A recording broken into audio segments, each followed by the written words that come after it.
पर भी पूछ रहा हूं। लेकिन सर ये बताइए कि मकसद दिल्ली पुलिस को बदनाम करना तो नहीं हो सकता है। मकसद क्या था, मकसद क्या दिखता है आपको उनका? किस वजह से कांग्रेस ने किया या इन तमाम पार्टियों ने किया? शुद्ध वोट बैंक पॉलिटिक्स। और क्या है? शुद्ध वोट बैंक पॉलिटिक्स कि हमारा वोट बढ़े, धरने में जाओ, फेक इनकाउंटर बताओ, दिल्ली पुलिस की बलि चढ़ जाए तो चढ़ने दो। इसलिए मैंने आज एक और सवाल उठाया कि चाहे वो घटना हुई थी मुंबई के ब्लास्ट की, चाहे वो घटना हुई है दिल्ली की। ये जुनैद कब पकड़ा गया आरिफ? ये जो खान है ये 18 में पकड़ा गया नेपाल से, जब मोदी जी की सरकार आ गई तब ना, क्योंकि दिल्ली पुलिस को पूरी छूट दी गई और पूरे भारत की सरकार के द्वारा सहयोग दिया गया, जाओ पकड़ो कहां छुपा है, ले आओ उसको। तब ये होता है ना। आज भी घटना होती है तो उरी होता है, बालाकोट होता है। तो घटना करने वालों को मालूम है कि उनको इसका जवाब देना पड़ेगा और सजा भी मिलेगी। तब होती है क्षमा शोभती उस भुजंग को, अंजना जिसके पास गरल हो।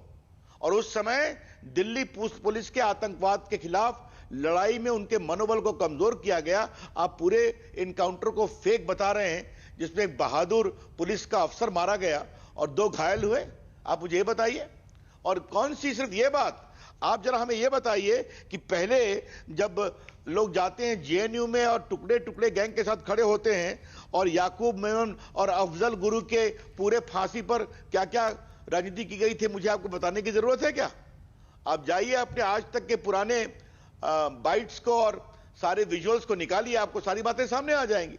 तो जब भी आतंकवाद के खिलाफ कोई सघन कार्रवाई हुई, फांसी हुई, सजा हुई, तो हमेशा पुलिस वाले, इन्वेस्टिगेशन वाले शक के दायरे में आते हैं। आतंकियों के पक्ष में और दिल्ली पुलिस के खिलाफ बोलकर, जी सर, आतंकियों के पक्ष में और दिल्ली पुलिस के खिलाफ बोलकर कौन सा वोट बैंक सधता है?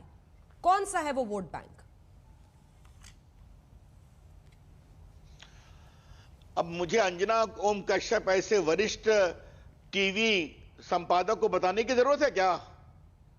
देश का बच्चा बच्चा जानता है कि वोट बैंक क्या होता है, क्यों होता है। मैं कभी आतंकवाद कोई भी हो, हिंदू मारे गए, मुसलमान मारे गए, वो सभी आतंकवाद के पीड़ित हैं। क्या आतंकवाद के कारण मुस्लिम नहीं मारे जाते हैं क्या? हिंदू नहीं मारे जाते हैं क्या? बिल्कुल है। लेकिन आपने पूछा कौन, तो मैं आपसे एक बात उठाऊंगा।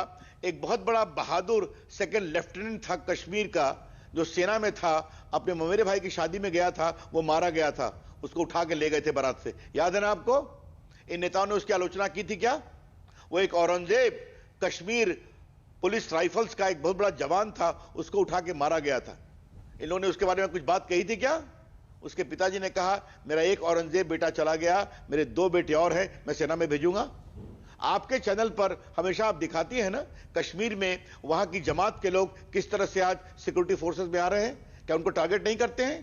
तो उनको टारगेट करने पर खामोशी, जो शांति के देवदूत और सुरक्षा के कर्मी बन रहे हैं और जो आतंकवादी देश के लोगों को मारते हैं, कमजोर करते हैं, उनके पक्ष में पुलिस की कार्रवाई को झूठा बताकर पुलिस के पूरे मनोबल को कमजोर करना। तो ये वोट बैंक है या नहीं है, ये मैंने आपको साफ साफ बता दिया। सर, क्या मुस्लिम तुष्टीकरण को साधने की का एक जरिया यह भी था? बाटला हाउस एनकाउंटर पे चाहे सलमान खुर्शीद जो बोल रहे थे, जो दिग्विजय सिंह बोल रहे थे, जो सलमान खुर्शीद सोनिया गांधी के बारे में बोल रहे थे, ममता बनर्जी बोल रही थी। अब सीधा करके आपसे पूछती हूं, क्या यह मुस्लिम तुष्टीकरण का हिस्सा है विपक्षी पार्टियों का? यह आपका आरोप है? बिल्कुल, इसमें छुपाने की क्या बात है भाई। सलमान खुर्शीद बड़े वकील हैं। सलमान खुर्शीद भारत के विदेश मंत्री रहे हैं, भारत के उस समय भी शायद कानून मंत्री थे यूपीए की सरकार में। ममता जी मुख्यमंत्री हैं, केंद्र में मंत्री रही हैं। आप कैसे कह देंगी कि ये फेक इनकाउंटर है, वरना मैं पॉलिटिक्स छोड़ दूंगी, क्षमा करिए।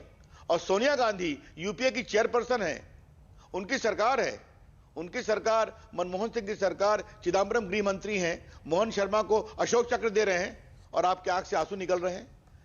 दिग्विजय सिंह पार्टी के महामंत्री हैं और आजमगढ़ जाकर जिनके माथे पर गोदी झूठा दिखाकर पूरे बाटला हाउस की घटना पर सवालिया निशान खड़े कर रहे हैं।